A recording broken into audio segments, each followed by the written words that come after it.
Olá e sejam bem-vindos ao Fiberdynamics Impulse at Home. Esta sessão está a ser transmitida igualmente para o Facebook, mas para poder partilhar as suas opiniões e colocar questões aos oradores, deverá registrar-se no evento em fiberdynamics.com e acompanhá-lo a partir da plataforma ClickMeeting.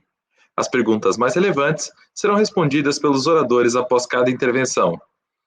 A história ensina que, após momentos de crise, a recuperação econômica se faz com uma forte subida na produção, sacrificando preocupações ambientais. Seremos capazes de reescrever a história com recurso a tecnologias verdes? Para nos ajudar a responder, temos conosco Luiz Ferreira, da área de Eficiência Energética e Mobilidade da EDP.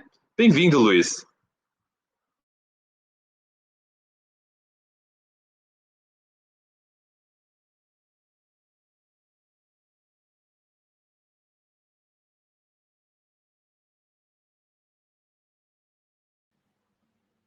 Ora bem, penso que já me conseguem ver. Boa tarde. Então, o meu nome é Luís Ferreira. Eu queria agradecer o convite da Fiberdynamics para estar aqui a expor, no fundo, a nossa visão e o conhecimento. Eu sou atualmente responsável pela área de eficiência energética e mobilidade na EDP Distribuição, mas já passei por várias áreas do setor e perante este tema, a visão que eu vou dar é uma visão muito mais setorial e de política energética, que me parece que é mais adequada, no fundo, para a questão que foi colocada e que está no ar em relação ao pós-Covid 2019, ou ao Covid-19, o que é que será que vai acontecer e que impacto é que isto pode ter no setor elétrico e, no fundo, o que é que o setor elétrico pode ajudar a contribuir na retoma da crise que já se adivinha. Eu queria começar por falar um pouco sobre o impacto que o Covid-19 está a ter no setor elétrico. Temos visto todos nas notícias uma série de informação sobre o impacto da pandemia no nosso dia-a-dia, nos seus mais diversos, nas suas várias vertentes no setor elétrico. Isto está naturalmente também a ter um impacto muito relevante. Aquilo que estamos a ver aqui neste slide são os dados da plataforma de transparência da ENTSO-E, que é uma entidade que agrega todos os operadores da rede de transportes, operadores de sistema dos vários países europeus. E houve aqui uma empresa do setor, a Wärtsilä, que muito recentemente construiu aqui uma pequena ferramenta que nos permite visualizar de uma forma mais amigável esses dados, e está bastante interessante, e foi aquilo que eu trouxe aqui para partilhar. O que temos aqui são os dados para Portugal dos dias do mês de abril, em comparação com os mesmos dias do mês de abril do ano passado. E então o que é que se está a passar? Temos uma quebra de cerca de 13% no consumo. É uma quebra muito relevante, não é? Normalmente o consumo de energia elétrica varia 1%, 0,5%, 2% no máximo. Não é muito comum termos variações destas e é naturalmente muito preocupante. Isto reflete a quebra da atividade económica do país. É possível que se arrastássemos, e eu até desafio a verem este site, mas se fôssemos buscar os dados ainda mais próximos, não é? Se calhar das últimas 2 semanas, este efeito ainda era mais visível.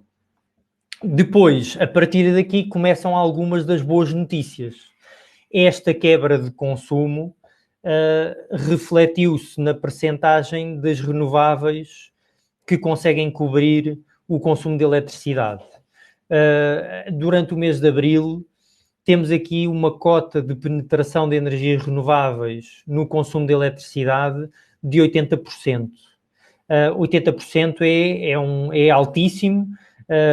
Já tivemos alguns dias no nosso país a ser abastecidos só com energias renováveis, mas naturalmente isto em média é bastante relevante. Face ao ano passado, é um aumento de quase 20%. E se me repararem aqui à direita, este aumento não se fez necessariamente porque estejamos a produzir mais energia a partir das nossas fontes renováveis. Na verdade, estamos mais ou menos com o mesmo nível de produção renovável que tínhamos o ano passado. O que acontece é que, com a redução do consumo, a produção a partir de combustíveis fósseis reduziu-se de uma forma tremenda. O carvão em abril ainda não entrou no mercado nem um bocadinho e, portanto, temos aqui uma geração de carvão a zeros e residual no caso mesmo das centrais de ciclo combinado a gás natural. O que é que isto está a fazer? Está a fazer com que isto é naturalmente uma oportunidade para os próximos anos, não é? No fundo, há sempre coisas boas e coisas más nas crises. Certamente que não é assim que nós gostaríamos de descarbonizar o nosso setor, não à custa da tremenda crise económica que se adivinha, mas vamos ter aqui a oportunidade de, nos próximos anos, substituir aquilo que ainda temos de produção a carvão e de combustíveis fósseis por produção renovável. Aquilo que estamos a ver aqui, e se virem aqui à esquerda de novo, é que a intensidade de emissões de CO2 da produção de eletricidade em Portugal caiu para menos de metade daquilo que foi o ano passado. Portanto, estamos com uma intensidade carbónica na produção de eletricidade de 92 gramas de CO2 por quilowatt-hora, e para termos assim mais ou menos um comparativo com coisas que se calhar aparecem mais frequentemente nas notícias, se usássemos esta energia para carregar um veículo elétrico, isto seria o equivalente a ter 14 gramas de CO2 por quilómetro, o que compara com os níveis de emissões de CO2 que estão agora a ser impostos aos novos veículos pela União Europeia, que são 95 gramas de CO2. Portanto, já para dar aqui um pouco, aqui se calhar um spoiler de algo que vamos falar mais à frente na apresentação,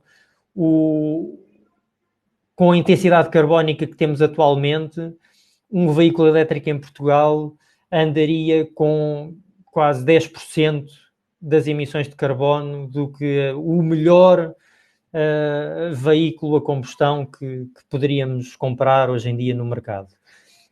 Depois, outra coisa que podemos ver aqui é o preço de mercado, não é? Portanto, o preço do mercado grossista em Portugal é marcado, no fundo, temos um mercado ibérico, com Portugal e Espanha, e o preço do mercado grossista, que é aquele que é o preço da energia que os comercializadores que nos vendem energia para as nossas casas, para os nossos negócios, eles têm que se abastecer neste mercado grossista, e portanto isto caiu 60% face àquilo que foi o preço do ano passado.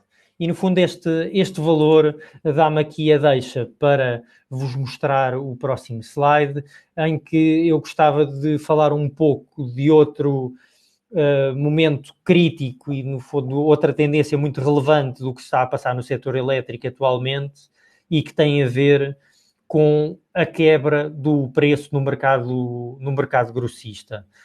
Estamos a ver preços de 19, 20 euros por megawatt-hora no mercado ibérico, e aquilo que temos aqui é a evolução do preço médio de mercado desde o início de 2018, e se repararem, os preços têm andado sempre nos últimos 2, 3 anos à volta dos 50 euros por megawatt-hora, já chegaram a 70, quando temos situações de constrangimentos na produção ou quando temos as commodities, não é? O preço do carvão, o preço do petróleo. O preço do petróleo marca muito o preço a que a energia elétrica depois é vendida no mercado grossista ibérico, porque normalmente são estas tecnologias mais caras que acabam por marcar o preço final do mercado. Ora, o que nós estávamos a ver já desde o final do ano passado era uma redução dos preços que vem muito de um fenómeno que já estava a acontecer e que era uma pequena guerra entre os países da OPEC, leia-se a Arábia Saudita, não é? E os países não OPEC, leia-se a Rússia, que acabaram, no fundo, um acordo que mais ou menos tácito que estava a existir há alguns anos atrás e que mantinha o preço ali do petróleo mais ou menos constante na banda dos 60, 70 dólares.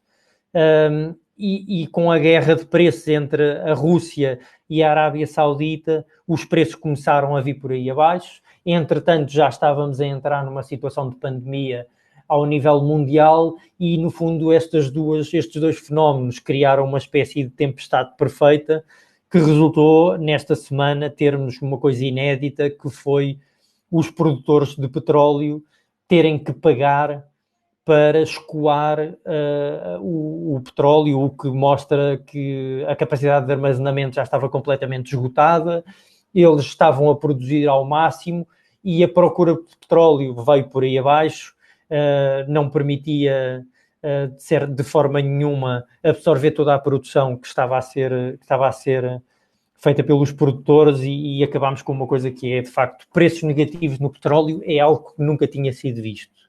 Isto, por um lado, são boas notícias para os consumidores de eletricidade, mas é uma incógnita porque a economia mundial tem o mau hábito de sofrer bastante quando o petróleo fica muito baixo, não é? No fundo, é uma espécie de vício da economia mundial no petróleo e, portanto, quando o petróleo cai para níveis deste género, normalmente não são boas notícias para o futuro. Ora bem, no fundo, aquilo que era o tema que estamos hoje aqui a falar é então, perante a crise que se adivinha e que todos os analistas dizem que possivelmente será mais profunda do que a crise de 2008, qual é que deve ser o caminho na retoma e, no fundo, o que é que devemos fazer? Ora, para recordar também quem possa estar menos por dentro daquilo que são os objetivos de clima e energia, a União Europeia já era líder na transição climática. Aquilo que vemos aqui são os gráficos da Comissão Europeia. Tem aqui a azul claro aquilo que foram os objetivos da União Europeia para 2020, que no fundo eram 20% de redução nas emissões de gases de estufa, 20% renováveis no mix energético e 20% de eficiência energética. Esses objetivos, o ano passado, com a nova Comissão Europeia que foi eleita, tanto no fundo liderada pela senhora Ursula von der Leyen, eles tomaram, no fundo, posse da Comissão Europeia debaixo de protestos e de uma onda de emergência climática muito forte. E, no fundo, se a União Europeia já era líder e teria sempre um acréscimo de ambição em relação aos objetivos quando fosse definir os seus objetivos para 2030, no contexto do ano passado, ainda se tornou este tema um tema mais central e mais em destaque nos objetivos da Comissão Europeia. Quais é que foram os resultados desta onda de apoio e de pressão mundial e popular em relação ao clima? Foi uma ambição ainda maior e, portanto, em dezembro do ano passado, os objetivos já tinham sido, já se tinha concordado com objetivos para 2030 bastante mais ambiciosos, de 40% de redução nas emissões de gases com efeitos de estufa, de subir a meta das renováveis para 32%, subir a meta da eficiência energética para 32,5%, e em dezembro foi publicado pela Comissão Europeia aquilo que que está a chamar o Green Deal, no fundo um mega plano de investimentos, de crescimento, mas de investimentos na linha do roteiro da neutralidade carbónica e da sustentabilidade. Passou a incluir metas bastante agressivas de limitações de emissões de CO2 nos transportes, que era um setor que estava fora daquilo que se chamava o mercado, daquilo que se chama o mercado de emissões de CO2, o ETS. O ETS é aplicável a uma série de indústrias, incluindo a energia, mas havia várias indústrias que estavam de fora e, no fundo, agora estamos a trazer também objetivos de redução de emissões para essas indústrias, nomeadamente os transportes, que já vamos falar mais em detalhe, são muito importantes. Portanto, é caso para dizer que homem prevenido vale por dois, como diz a sabedoria popular, e a União Europeia, no fundo, já tinha um caminho. No fundo, este já era o caminho da União Europeia já estar a discutir e a debater e a propor um plano de crescimento e de grandes investimentos. E esse plano, que se chama o Green Deal, implica um investimento até 2030, que é aquilo que já estava proposto, de cerca, é um plano de 1 bilhão de euros, não é? Em inglês, 1 trilhão, um trillion, portanto, 1 milhão de milhões de euros. Este plano de investimentos, que já foi apelidado pela senhora Ursula von der Leyen como o momento Homem na Lua da Europa, portanto é de facto bastante ambicioso e é muito focado nos objetivos climáticos. Portanto, já está em cima da mesa uma lei climática que, no fundo, força os Estados-membros a assumir 2050 como uma meta para ser neutro em termos climáticos, tem objetivos em termos de proteção da biodiversidade e da poluição, tem objetivos muito ambiciosos para criar uma liderança climática na indústria europeia, e depois tem naturalmente uma componente para garantir que os países mais frágeis nesta transição não são deixados para trás. Aqui até nem estamos a falar de países como Portugal. Normalmente, quando falamos em países mais frágeis na Europa, Portugal aparece. Portugal está muito bem nesta onda da transição climática. Estamos aqui a falar sobretudo, de alguns países europeus que ainda têm as suas economias muito dependentes do carvão e dos combustíveis fósseis. Mas, no fundo, é um plano de uma estratégia de crescimento. E aquilo que temos visto nos últimos dias, e no fundo eu preocupei-me que a minha apresentação, mais do que bonita, trouxesse informação atualizada, porque de facto os últimos dias têm saído imensas coisas relativas a este assunto. Nos últimos dias isto tem sido muito debatido, porque muito possivelmente aquilo a que vamos assistir é um aumento ainda da ambição, ou provavelmente o plano de recuperação da crise e de estímulo económico será um plano em cima deste, ou este plano ainda mais ambicioso. Claro que nada disto é consensual. Alguns ministros e alguns países foram muito rápidos a aparecer a dizer que nesta altura devíamos esquecer estes objetivos e devíamos nos focar de facto era na parte de lutar contra a crise de saúde pública e contra a crise económica que se adivinha, e no fundo a colocar o foco no plano do Green Deal como se fosse um luxo a que agora não nos vamos poder dar satisfação, e que deveríamos era de facto deixar tudo isto pelo menos em stand-by durante uns anos, para permitirmos que a economia pudesse respirar e continuar a poupar trabalhos, etc. Felizmente, esta não é a visão da maioria. Muito rapidamente surgiram respostas a este tipo de atitudes.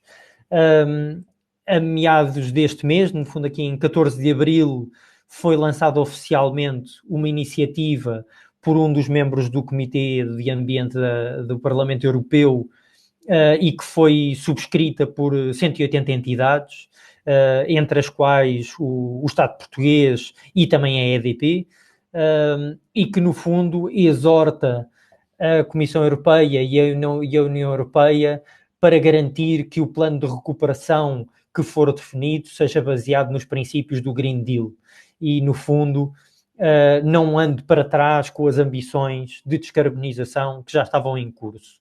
E qual é que é a lógica disto? A lógica disto é que as tendências da descarbonização, da sustentabilidade e da digitalização, e no fundo os problemas que essas tendências vêm endereçar, não vão desaparecer e vão continuar a ditar o futuro do mundo.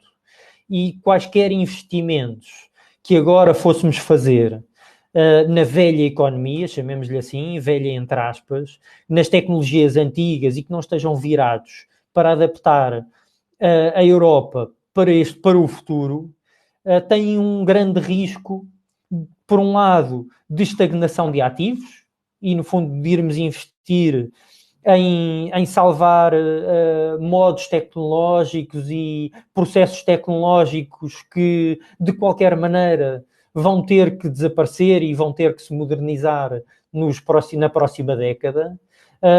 E sobretudo, e também porque muitos destes investimentos que fôssemos fazer agora em tecnologias antigas, muitas vezes têm efeitos de lock-in.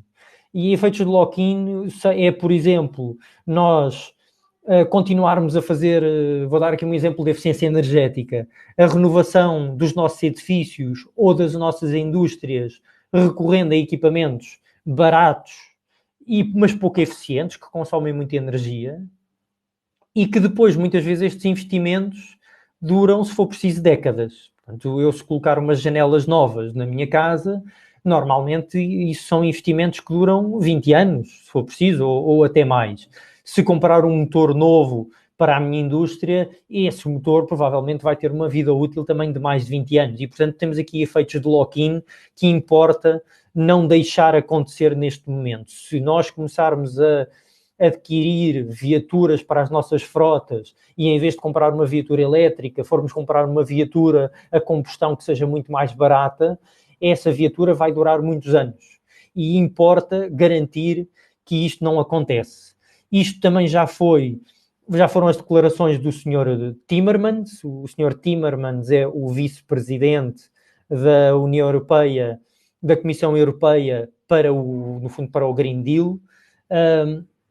E ele já veio descansar, no fundo, e afirmar a convicção da Comissão Europeia de que cada euro que investirmos agora na fase de estímulo da economia tem que fluir para uma nova economia e não para as estruturas antigas. E, de facto, temos que evitar isto. É um dos riscos que corremos numa altura de crise, é perder um pouco o foco dos objetivos de médio e longo prazo, e isso é uma coisa que hoje em dia não nos podemos dar o luxo, porque senão vamos perder duas vezes. Mas há aqui uma frase com que eu gostaria de continuar, do Sr. Timmermans, que é que o Green Deal é uma estratégia de crescimento e uma estratégia vencedora. E, no fundo, é aqui que temos aqui uma declaração muito clara de que o setor energético é um pilar da retoma económica. E eu gostava de perder agora algum tempo e alguns slides a explicar o porquê. Porque é que os investimentos verdes poderão ajudar na retoma económica e na transição, no fundo, para passarmos pela crise que se adivinha. No fundo, aquele documento e também as declarações da Comissão Europeia, do Sr. Timmermans e da Sra. Ursula von der Leyen, focam muito, por um lado, a digitalização, que no fundo está presente em várias áreas, mas na área da energia foca muito 3 temas, que são as energias renováveis, a eficiência energética e a mobilidade elétrica. Eu aqui até coloquei a mobilidade sustentável, porque naturalmente a mobilidade elétrica é algo que se enquadra numa reforma muito mais profunda que precisa ser feita ao nível dos transportes e da mobilidade. Porquê que estas coisas ajudam na retoma económica? O estudo de Impact Assessment, no fundo, o estudo de impacto, que é uma coisa que se faz sempre nas políticas europeias, esse estudo relativo ao Green Deal só deverá estar publicado em setembro. Mas esta semana, e lá está, de facto, os últimos dias têm sido profícuos em documentação relativa ao tema da energia. A IRENA, que é uma plataforma internacional, um instituto, é uma agência internacional de cooperação sobre renováveis, publicou um documento que é o seu Global Renewables Outlook,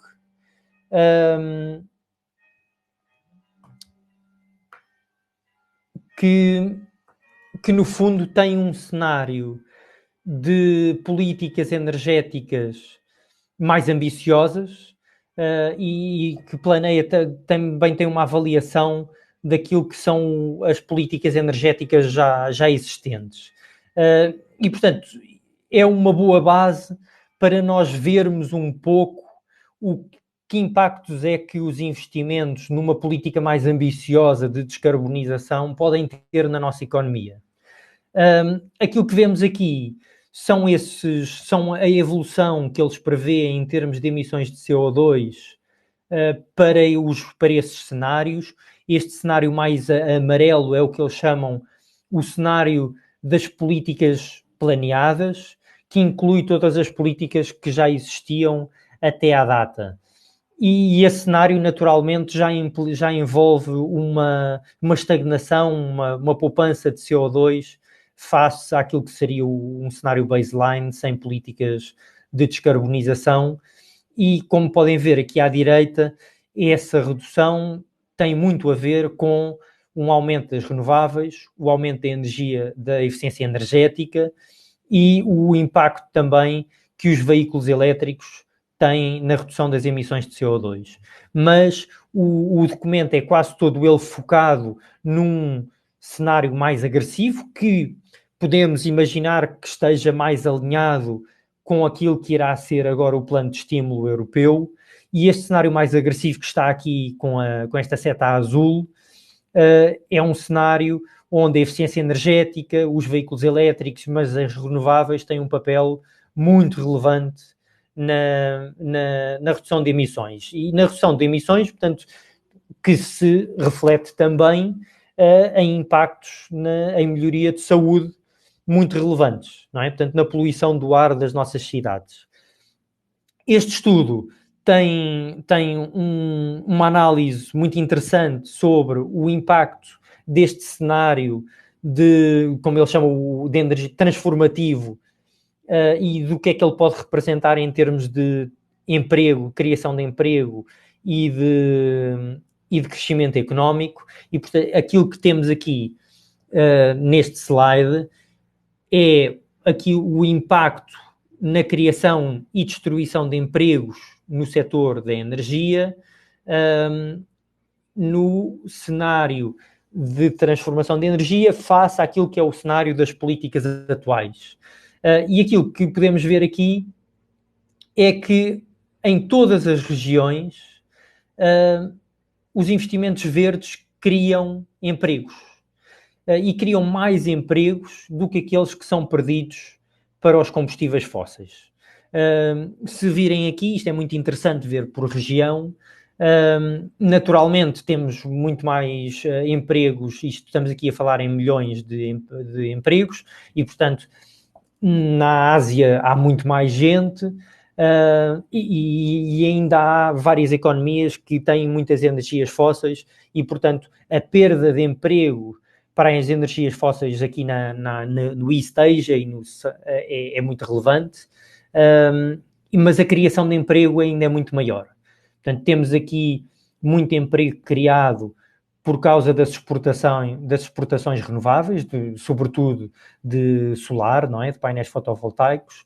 No caso da União Europeia, a criação de emprego é também extremamente relevante. Estamos aqui a falar de um balanço superior a 1 milhão de empregos criados no setor energético em líquido, não é? Em líquido, cerca de 1,5, 1,6 milhões de empregos criados e cerca de meio milhão de empregos que se perdem para a parte das energias fósseis. E, portanto, é natural que se esteja a pregoar os investimentos verdes como um pilar da retoma económica, porque os investimentos verdes criam muito emprego. E se pensarmos, de facto criam muito emprego, porquê? Porque os investimentos em solar e em eólico, mas sobretudo no solar, são bastante intensivos em termos de recursos humanos. É preciso muitos técnicos, é preciso muita construção civil, muita montagem elétrica e depois também muita manutenção nestes investimentos, que cria muito emprego, e emprego que já não é emprego totalmente de baixas qualificações. Na área da eficiência energética é também muito relevante, estamos a falar de emprego, renovação de edifícios, e na mobilidade elétrica também é muito relevante. Se virmos aqui o cor de laranja, estamos a falar aqui das redes de abastecimento de veículos elétricos, para além do investimento que é necessário nas redes de energia. Portanto, isso está tudo aqui nesta parte de cor de laranja. Ao nível da economia, aquilo que vemos é que ainda é mais relevante para a União Europeia o impacto que este tipo de investimentos e que a transição energética pode ter na economia europeia.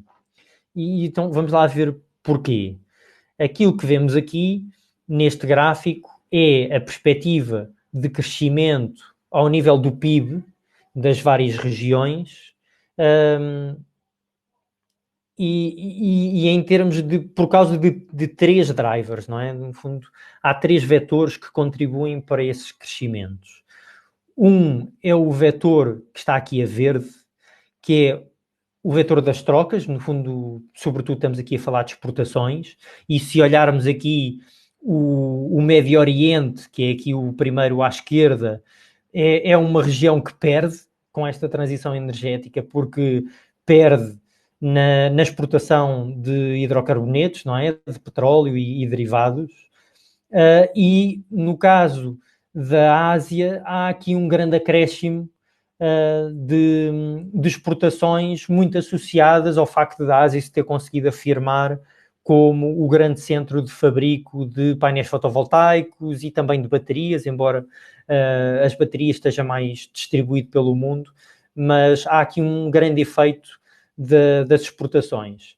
Depois há o efeito dos investimentos em si, que normalmente têm um efeito multiplicador nas economias, dão muito emprego, criam muito serviço à volta do investimento, mas no caso da União Europeia e de algumas das economias, no fundo, mais robustas e já mais desenvolvidas, há aqui aquilo que eles chamam os efeitos indiretos e induzidos, que é o facto de a transição energética para uma economia como a União Europeia, que é uma região extremamente importadora de energia e muito dependente dos combustíveis fósseis, quando nós conseguimos, com uma maior penetração renovável, há aqui verbas que na nossa economia deixam de ser alocadas para comprar petróleo e passam a ser alocadas a outros bens e serviços.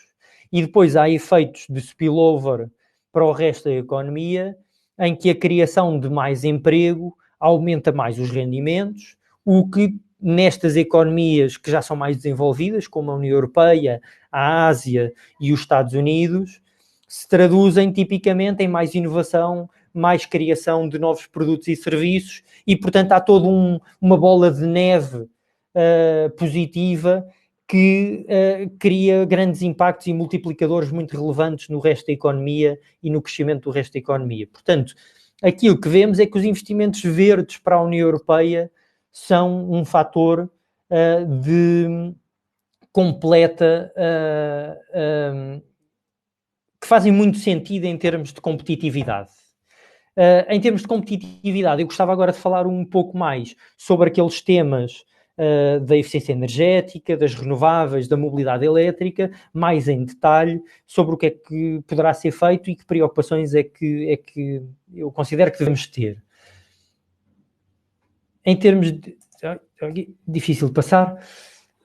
A eficiência energética sempre foi um fator crítico de competitividade para a União Europeia. A União Europeia, o Japão, são regiões muito importadoras de energia, sempre foram, e, portanto, nestas regiões, para serem economicamente competitivas, a eficiência energética sempre foi muito relevante. Os dados que temos aqui são a comparação da intensidade da economia portuguesa com a intensidade energética da média da economia global, e, portanto, aquilo que vemos é que a economia portuguesa tem uma intensidade energética mais baixa, o que significa que, por um lado, à parte de sermos um país pouco industrializado, mais de serviços, mas isto também é verdade para a Europa, normalmente a indústria europeia é mais eficiente do que, por exemplo, a indústria nos Estados Unidos, que, sendo um país produtor de petróleo e com custos muito baixos de petróleo, sempre teve menos preocupações com a eficiência energética. Mas, portanto, a eficiência energética é, de facto, um fator crítico de competitividade e deve ser uma das preocupações na retoma, garantirmos que isso continua. Também em Portugal, o PNEC 2030, que esperemos que agora venha a ser reforçado em termos de ambição para o estímulo da economia, já prevê mas o PNEC 2030 já prevê uma aposta forte na eficiência energética. Estamos aqui a falar de um objetivo de 35% de redução de consumo de energia primária até 2030, com uma forte aposta na requalificação e renovação de edifícios, portanto, as oportunidades que vai haver a este nível é, de facto, o investimento em renovação e reabilitação de edifícios e edifícios mais eficientes. A promoção também de eficiência nos equipamentos, produtos e serviços. Portanto, a eficiência energética é também... Há muito a fazer ainda na nossa economia, ainda há muita indústria que não fez ainda os investimentos em eficiência energética, em autoconsumo, que tipicamente são investimentos que se pagam em 2 anos, por vezes até menos, mas que muitas vezes ficam para trás porque não são prioritários. Mas a eficiência energética é crítico manter e eu diria até reforçar as medidas de apoio aos investimentos em eficiência energética para evitar que agora numa situação de crise os nossos agentes económicos, as nossas fábricas, os nossos construtores civis tomem decisões por opções de construção ou de renovação tecnológica mais baratas, com menos custos, porque neste momento a liquidez vai ser uma parte muito importante para as empresas, mas que não tomem decisões que façam lock-in em tecnologias de baixo custo e baixa eficiência. Em relação às energias renováveis, Portugal também está no bom caminho. Em 2019, Portugal relançou o investimento em energias renováveis, com grande sucesso. Os leilões de energia solar em 2019 conseguiram valores recorde mundiais em termos de preços.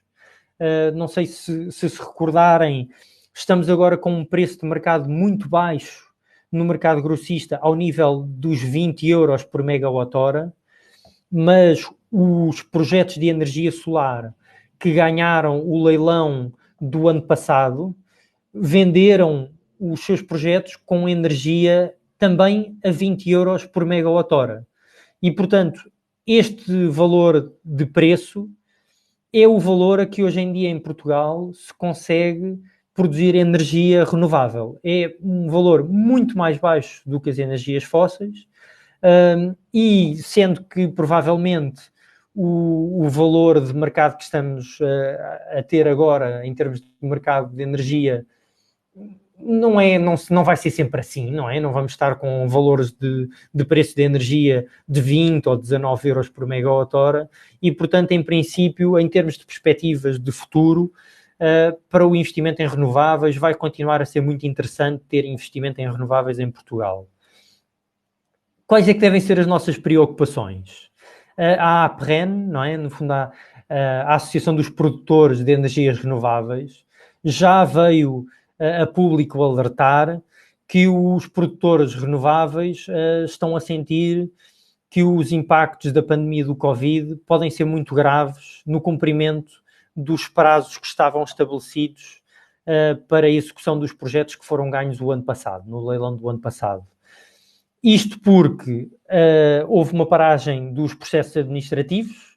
Neste momento, os licenciamentos e todos os processos administrativos são muito difíceis e é preciso garantir, por um lado, que estes produtores podem voltar a arrancar com os investimentos, porque são estes investimentos que vão dinamizar e que vão garantir trabalhos, empregos e venda de produtos para a retoma económica.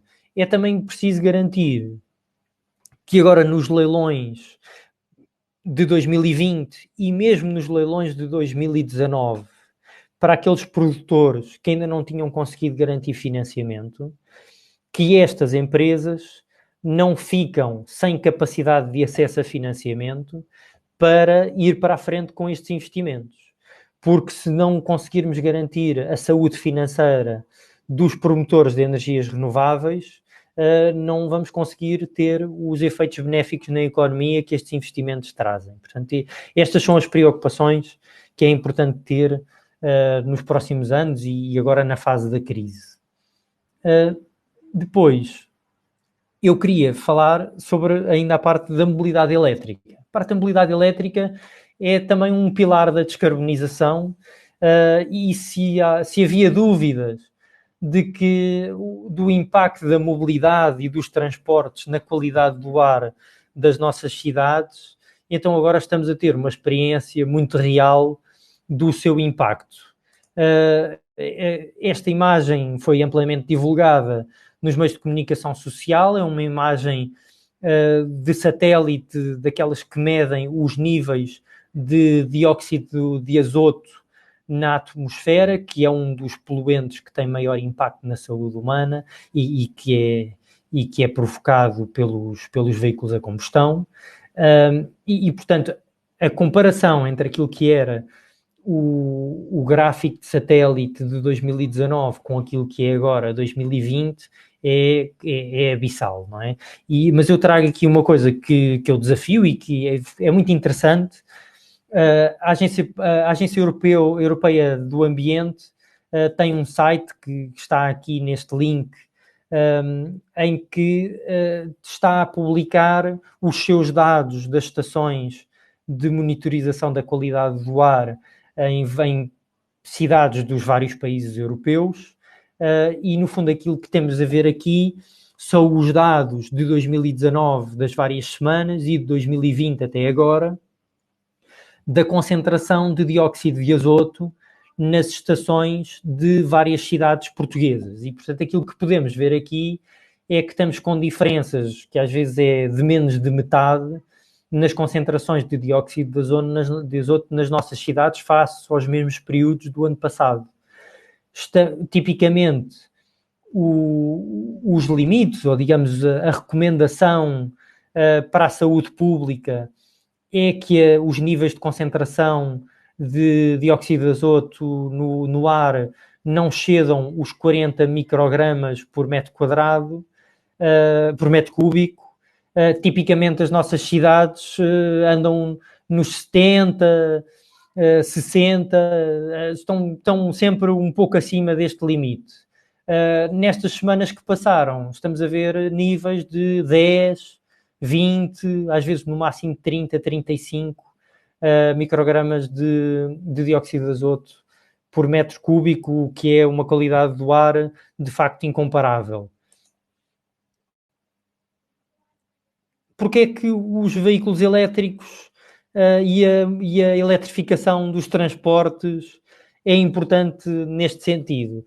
Bem, o que acontece é que os veículos elétricos são quase uma panaceia para os problemas de sustentabilidade das nossas cidades e também do sistema elétrico. O setor dos transportes os transportes são o setor mais atrasado na descarbonização e também mais penalizador da nossa dependência energética do exterior. O setor dos transportes em Portugal é responsável por cerca de 25% das emissões totais de gases de efeitos de estufa e é o único setor que desde 1990 cresceu em termos de emissões de gases com efeitos de estufa. Mas não só em termos de emissões para a atmosfera, é também um setor com um impacto muito grande na poluição do ar das cidades e, portanto, também em termos dos problemas de saúde pública causados pela poluição do ar, cancro, doenças cardiovasculares, é muito relevante. Em termos de dependência energética, os transportes e o petróleo é responsável por 40%, 43% das nossas importações. Portanto, a nossa energia primária, quase metade, é importada devido às importações de petróleo para transporte. E o transporte rodoviário, de facto, é muito responsável por isto. Ora, neste aspecto, a eletrificação dos transportes consegue dar resposta a muitos destes problemas, esquecendo um pouco os níveis elevadíssimos de penetração renovável a que estamos a assistir agora neste mês de pandemia. Portugal é um dos países com maior penetração de energias renováveis no sistema de produção de eletricidade a nível europeu. Portugal, nos últimos anos, tem tido assim algo como 54% de penetração de renováveis na produção de eletricidade, o que compara com uma média de 30% ao nível europeu. Portanto, para nós, faz todo o sentido a eletrificação dos transportes em termos de redução de emissões. Também tem porque é que eu digo que também é quase uma panaceia para o setor elétrico. E não esquecendo que o tema da mobilidade, isto é uma coisa que eu não queria deixar de dizer, obviamente que a eletrificação dos transportes é apenas uma parte daquilo que precisa de ser uma reforma muito mais profunda da mobilidade. Não é? A mobilidade sustentável, com os novos modos de mobilidade suave, bicicletas, trotinetes, mobilidade suave, andar a pé, e agora também, como estamos a ver, as questões de teletrabalho. O teletrabalho provavelmente vai ter um aumento muito grande no pós-confinamento. Há muitas empresas, inclusivamente a EDP, que estão a descobrir que o teletrabalho é de facto uma opção viável, pelo menos parcialmente, e o teletrabalho vai ter um impacto muito grande na mobilidade. A eletrificação dos transportes é uma parte desta reforma. É uma panaceia também para o setor elétrico, porque os veículos elétricos têm o potencial de aumentar a capacidade de penetração de energias renováveis no sistema elétrico e aumentar também a resiliência por causa das baterias dos veículos. Portanto, os veículos podem emprestar flexibilidade ao sistema e isto é algo que tem muito potencial no futuro. Já vamos falar aqui um pouco mais quando falarmos das redes de energia. Quando se fala de mobilidade elétrica hoje em dia, é impossível não trazer um slide para frisar o quanto há campanhas de desinformação provenientes dos setores da indústria que vão perder com a transição para a mobilidade elétrica e que, portanto, teriam interesse em atrasar isto o mais possível. Esta semana, mais uma vez esta semana mesmo, saiu há 1 ou 2 dias, saiu um estudo que é o mais atual e provavelmente neste momento o mais exaustivo de comparação entre as emissões ao longo de todo o ciclo de vida de um veículo elétrico com um veículo a combustão.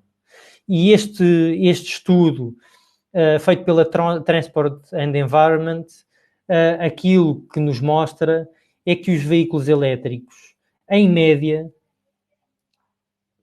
tem emissões ao longo de todo o seu ciclo de vida que podem ser de menos 60% a 70% do que um veículo a combustão médio, dos normais que estão hoje a ser vendidos.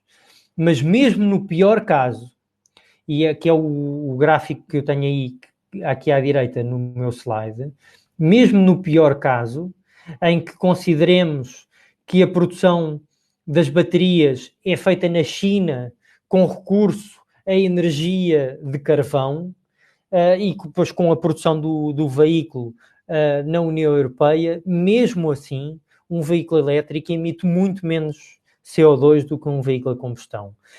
Muitos dos estudos que têm sido veiculados nos meios de comunicação social e no ano e meio que passou, para quem trabalha aqui, é impressionante a quantidade de estudos que apareceram, muitos deles vindo de institutos alemães ligados à indústria automóvel e da indústria mineira e também da indústria petrolífera.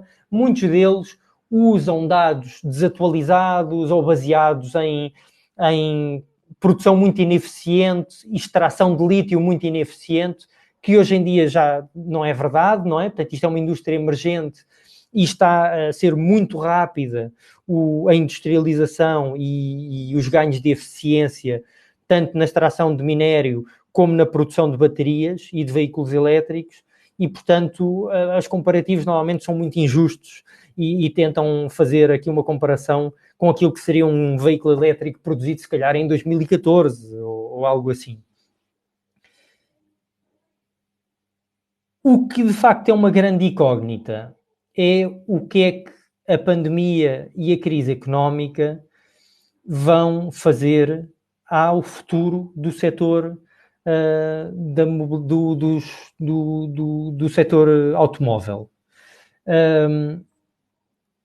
Em 25 de março, portanto já no final do mês passado, já em plena pandemia, o lobby europeu associado à indústria dos fabricantes de automóveis veio tentar evitar que os limites que estão a ser impostos a partir de 2020 e 2021 à indústria automóvel em termos de emissões nas suas frotas de veículos vendidos, que fossem relaxados e pelo menos adiados uns anos.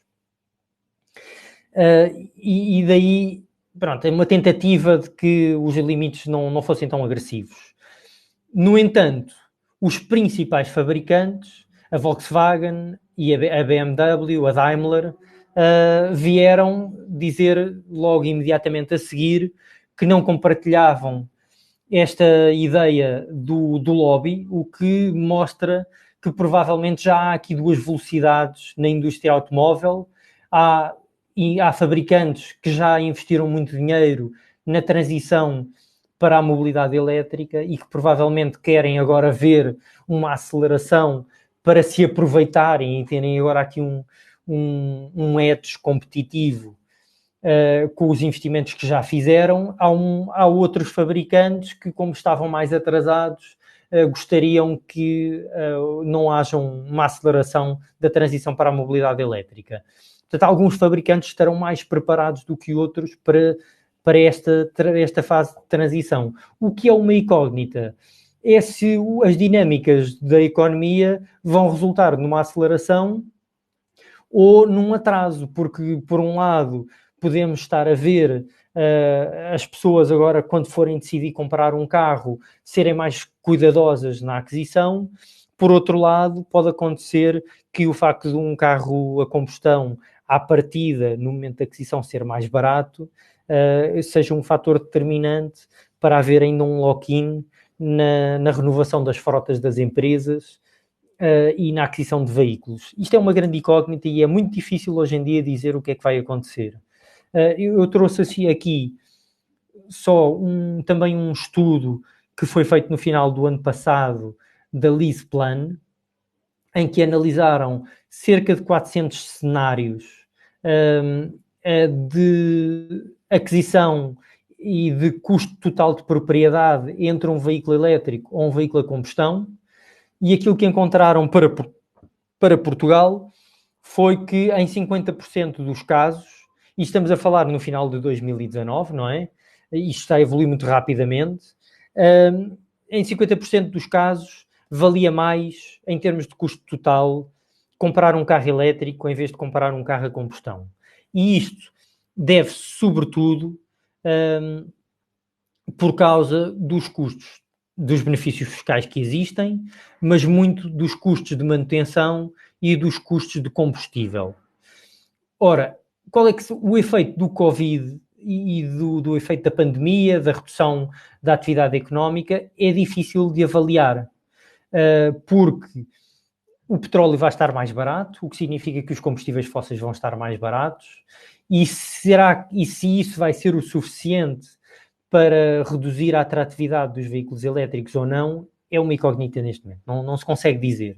O que é muito importante perante este cenário é que os incentivos à aquisição de veículos elétricos continuem a ser fortes e que sejam reforçados, no fundo para dar um sinal e evitar que haja, mais uma vez, um lock-in em investimentos que depois duram muitos anos e arrastam a eficiência da nossa economia. Ora, em relação às infraestruturas de carregamento, as nossas estimativas no início deste ano, que agora não sabemos muito bem se mantêm ou não no futuro, é de que até 2030 possam existir em Portugal algo como 300 a 700 mil veículos elétricos no país. E se tomarmos como referência os valores indicativos da União Europeia, em que deve existir um ponto de carregamento para cada 10 viaturas, isto significa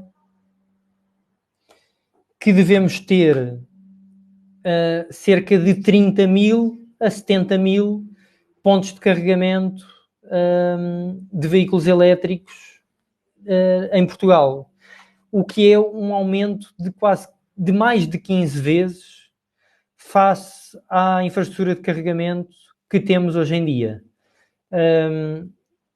Este aumento de 15 vezes é um investimento muito relevante. O Green Deal prevê apoios ao desenvolvimento das redes de carregamento. Os veículos elétricos e o crescimento da mobilidade elétrica não pode viver sem uma rede de carregadores robusta e com uma abrangência geográfica muito grande, porque não basta ter carregadores no centro das cidades, é preciso que uma pessoa que adquire um veículo elétrico saiba que quando for de férias ou se tiver que se deslocar para o interior do país, também poderá conseguir carregar o seu veículo lá. E, portanto, este tipo de incentivos ao investimento na rede de carregamentos serão tão mais importantes nas zonas em que poderá haver menos apetite do mercado para investir por sua conta em rede de carregamentos. Portanto, é muito importante aqui, em termos de desenvolvimento da mobilidade elétrica, o investimento nas infraestruturas de carregamento. Eu queria acabar com este slide para fazer notar, e no fundo isto também é algo que tem sido frisado pelos líderes europeus, todos estes vetores de que estivemos a falar até agora implicam que as redes de distribuição têm um papel absolutamente central e crítico.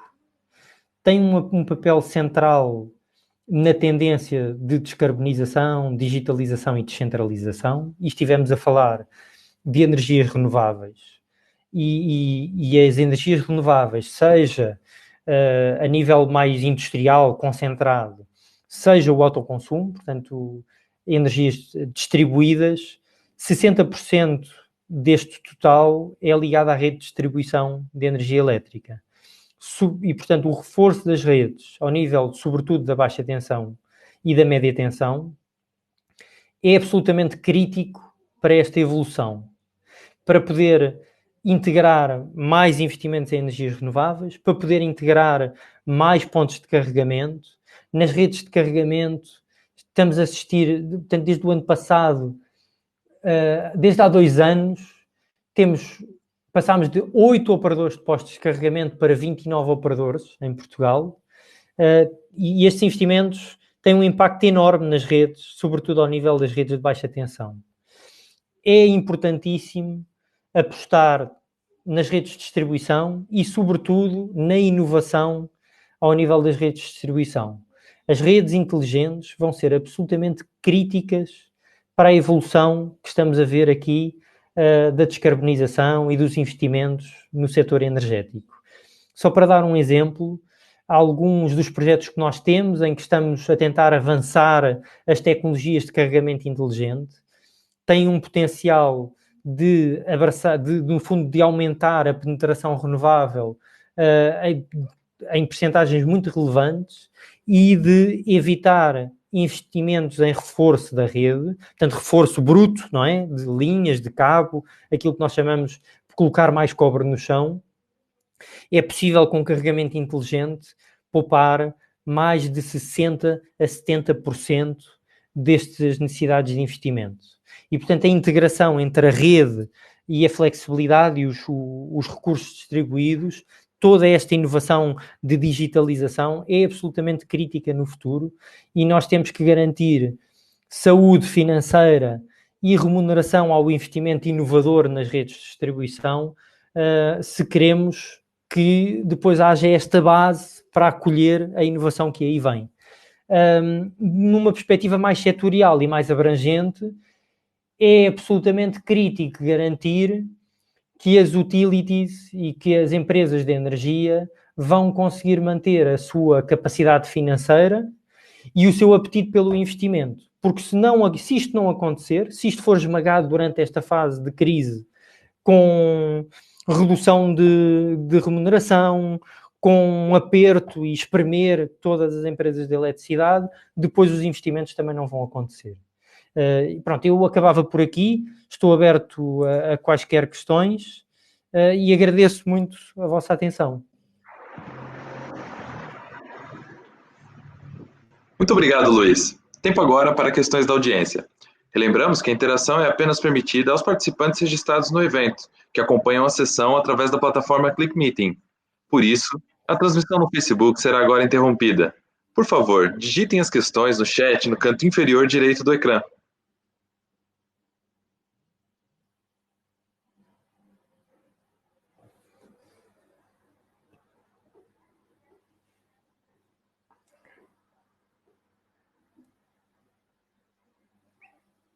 Ora bem.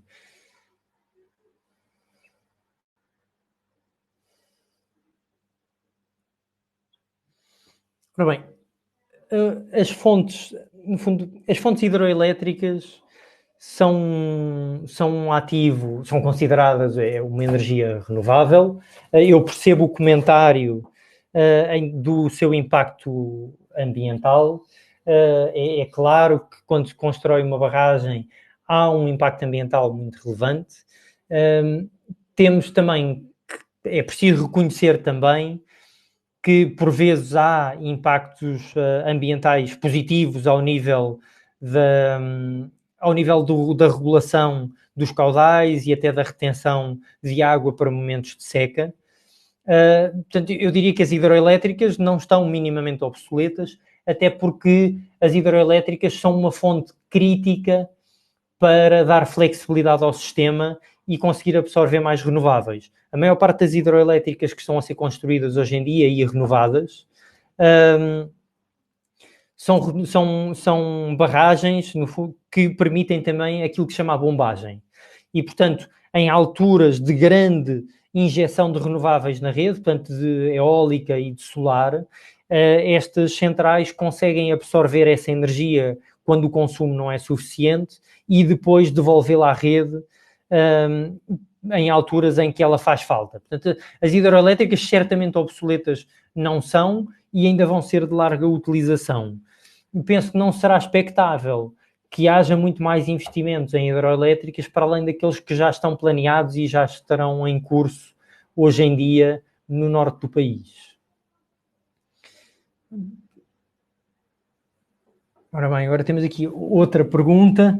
Se as metas atuais em relação a energias verdes e a biocombustíveis terão de ser revidas após o impacto do Covid. Muito do que está agora em debate, e ainda hoje estava nas notícias e está a decorrer um Conselho Europeu sobre o que será o pacote de estímulo, e aparentemente o caminho está a ser tornar o Green Deal, que já tinha 1 milhão de milhões previsto, um plano mais ambicioso.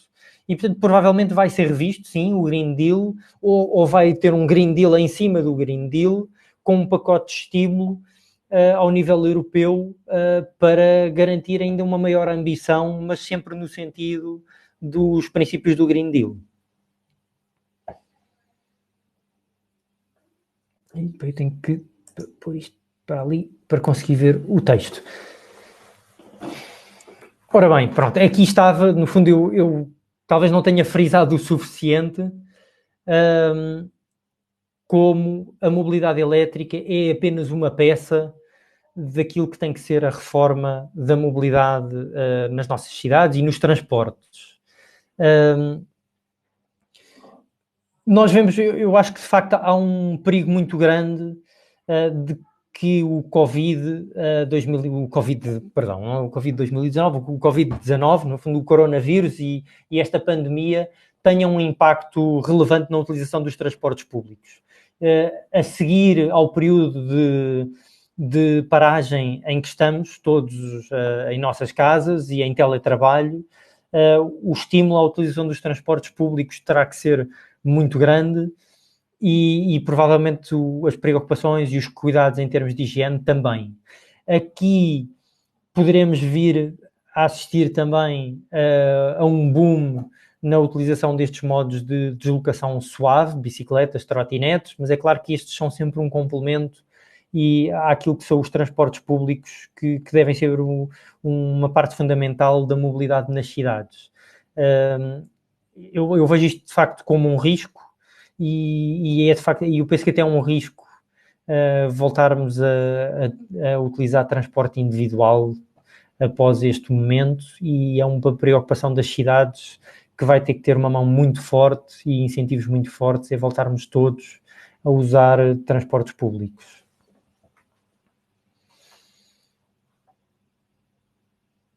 Ora bem, exatamente. Porque é que o custo da energia na entrega ao consumidor ainda não baixou? Isto não é totalmente verdade.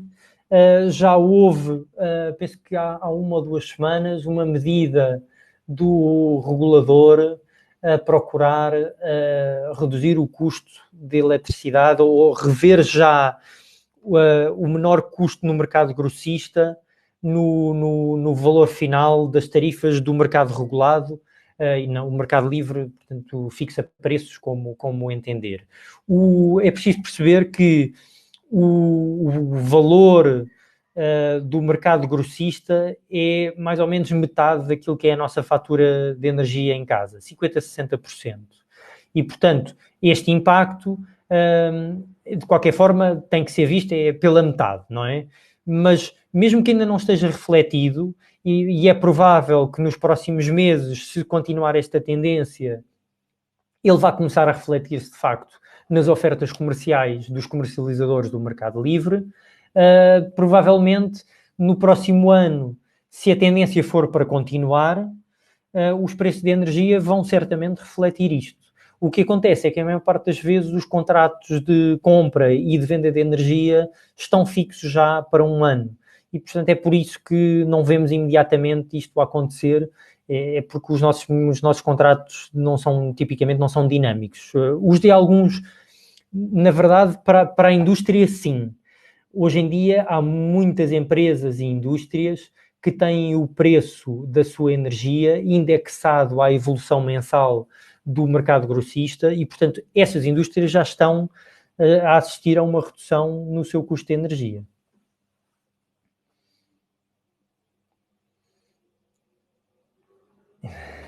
Ora bem, aqui um engenheiro do petróleo e muito bem. O papel do transporte coletivo.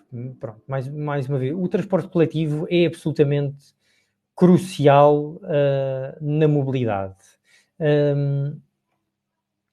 Quando falamos de transporte coletivo, e devemos falar sempre também estamos a falar de comboios, estamos a falar de autocarros, e estamos a falar do transporte de mercadorias. O transporte de mercadorias de longo prazo, no fundo de longo alcance, é um nicho e uma parte do setor dos transportes em que a mobilidade elétrica, por exemplo, ainda não é uma boa alternativa. Já é uma boa alternativa para aquilo que é o que se chama o transporte suburbano, portanto de média dimensão, não necessariamente para caminhões de longo curso. A aposta em soluções tanto ao nível das cidades como ao nível do transporte de mercadorias de longo curso é uma aposta absolutamente crítica e eu penso que nenhum de nós gostaria de ver as nossas cidades substituírem simplesmente a mobilidade individual que existe hoje, que é extremamente ineficiente e danosa para as nossas cidades, por uma mobilidade individual elétrica. Portanto, continuarmos todos a andar em carros de 4 lugares ocupados por uma pessoa, a entupir as cidades de manhã e ao fim do dia, mas em vez de ser com carros a combustão, ser com carros elétricos. Isto não é a solução da mobilidade para as cidades. A mobilidade elétrica é certamente uma solução. Há muito investimento hoje em dia em autocarros elétricos, em furgões de transporte de mercadorias suburbanos elétricos, e é o investimento no transporte coletivo, de facto, que é o pilar que deve marcar a transição da mobilidade. Agora, como é que o vamos fazer num contexto pós-pandemia é que é uma grande questão, porque possivelmente a aposta em soluções como o Uber ou transporte coletivo, mas de menor dimensão e com menos ocupação humana, provavelmente vai ter que ser a norma nos próximos anos.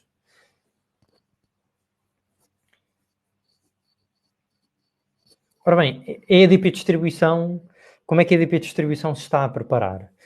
Obrigado pela pergunta, porque como o tema era muito setorial, eu procurei não me focar apenas na minha unidade de negócio, na empresa da EDP, na EDP Distribuição.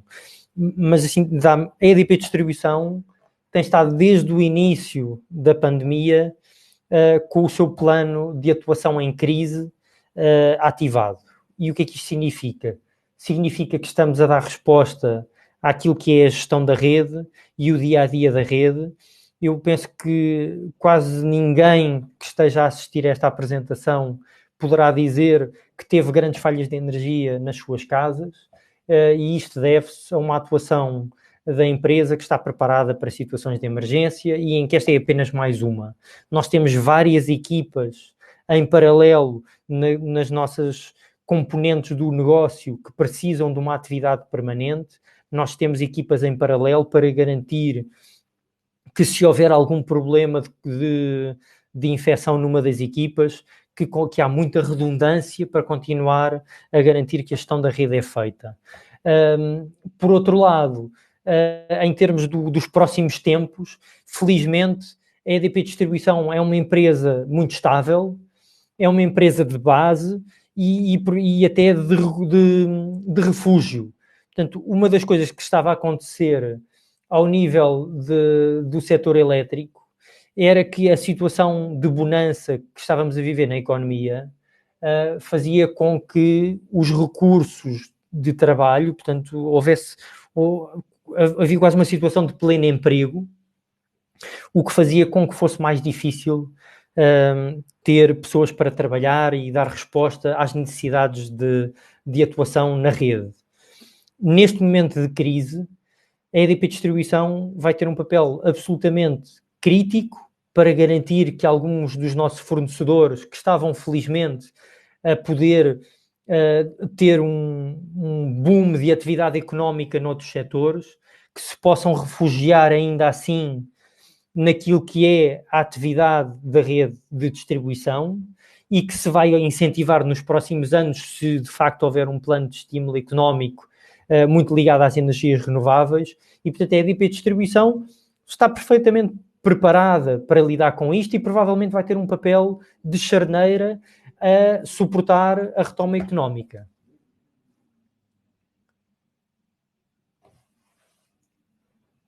Ora bem, a próxima questão prende-se com o impacto do número dos veículos elétricos na capacidade energética nacional. Ora bem, uma coisa que não estava ali naquele gráfico, mas que eu frequentemente trago, é o que é que significam estes 300 mil veículos elétricos em 2030 em termos de consumo de energia e em termos de consumo de potência. Ou seja, em termos de energia, até 2030, o consumo destes 300 mil veículos elétricos representa menos de 10% daquilo que é o consumo de energia atualmente em Portugal. Ora, temos 10 anos para lidar com um aumento de consumo de menos de 10%. É uma coisa que, de facto, não é minimamente preocupante em termos de capacidade do setor. Já não é bem verdade quando estamos a falar em termos das necessidades de potência. Muitos destes veículos vão carregar em edifícios, nas empresas, nas redes públicas de carregamento, sobretudo ligados às redes de baixa tensão.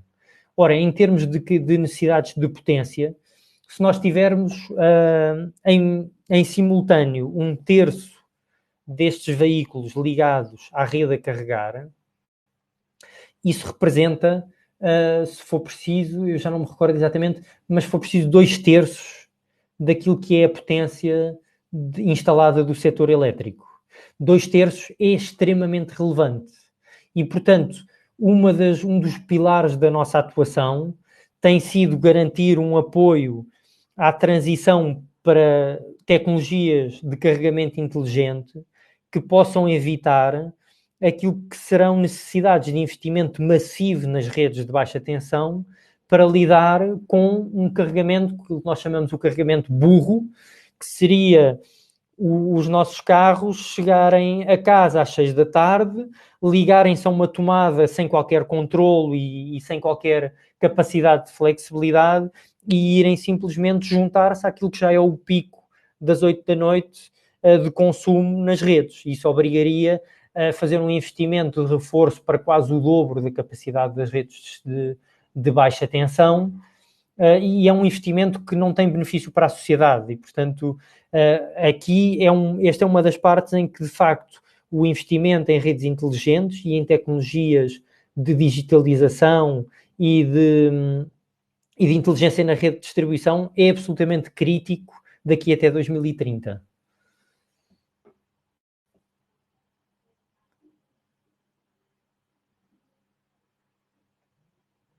Ora bem, esta é uma questão, lá está, esta é a questão relativa aos problemas ambientais no tempo de vida das baterias e na necessidade da sua troca. Eu tenho que dizer, e se calhar é uma espécie de desabafo, que este tipo de questões não existia há um ano atrás. Só começou a existir quando o crescimento de vendas dos veículos elétricos entrou, de facto, numa fase ascendente e galopante desde há cerca de um ano e meio atrás, e começaram a surgir como cogumelos estudos de institutos quase desconhecidos anteriormente, a alertar para os grandes perigos que o lítio e as baterias de lítio têm. Em primeiro lugar, eu penso que é preciso desmistificar as questões de reciclagem das baterias de íons de lítio. É uma questão que hoje em dia não se coloca, não existe. As baterias que já estão a existir em fim de vida dos primeiros veículos elétricos que começaram a ser vendidos em 2010 estão a ser, na sua esmagadora maioria, aproveitadas para projetos piloto de reconversão de baterias, em que aquilo que acontece é as baterias são recondicionadas e são utilizadas para projetos de energia, de armazenamento estacionário, portanto, em edifícios, em indústrias, portanto, com baixo custo, não é? Porque são recicladas e que depois vão viver mais 10 anos. Portanto, o tempo de vida destas baterias não são 8 ou 10 anos, são sim 10 anos, mais no mínimo 10 anos. E depois, ao fim desses 10 anos, na verdade, ainda não sabemos muito bem o que é que vai ser possível fazer com estas baterias de segunda vida. Por outro lado, neste momento, como ainda estamos num momento inicial, há muita investigação e desenvolvimento à volta da reciclagem de baterias. A reciclagem de baterias de íons de lítio hoje em dia é um processo quase caseiro. Não existem indústrias de reciclagem de baterias de íons de lítio. Existem projetos piloto com, naturalmente, uma eficiência muito baixa, porque ainda nada disto está industrializado. É como eu criar um copo de papel à mão em casa ou numa fábrica de copos de papel. Não tem nada a ver. Portanto, este é uma espécie de tema que ainda não existe. Em termos de emissões, não o conhecemos e a maior parte das notícias que saem são notícias que, no fundo, tentam criar um cenário muito negativo e assustador para tentar convencer a opinião pública de que a mobilidade elétrica é algo que deve ser adiado.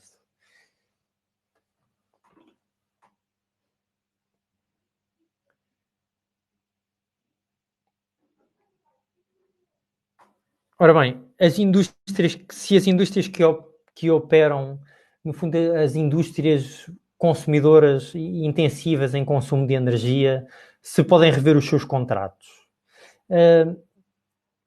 Até agora, aquilo que se tem visto nas notícias ultimamente, por um lado, lá está, a maior parte destas indústrias já têm os seus contratos de energia são dinâmicos, indexados ao preço do mercado grossista e, portanto, neste momento já estarão a haver reduções muito significativas no seu custo de eletricidade.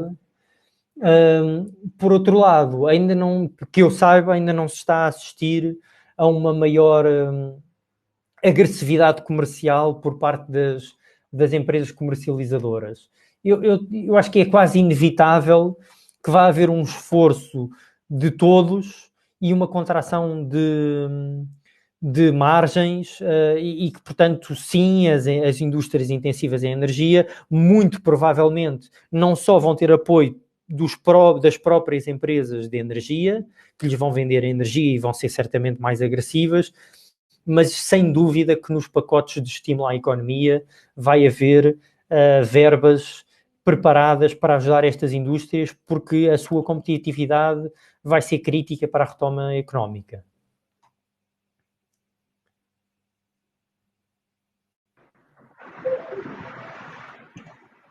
Muito obrigado, Luiz. Infelizmente, não temos tempo para mais questões, mas a discussão não termina aqui. As perguntas que ficaram poderão ser respondidas no nosso fórum em fibrenamics.com. Participe no debate. Obrigado pela sua presença e até breve. Muito obrigado.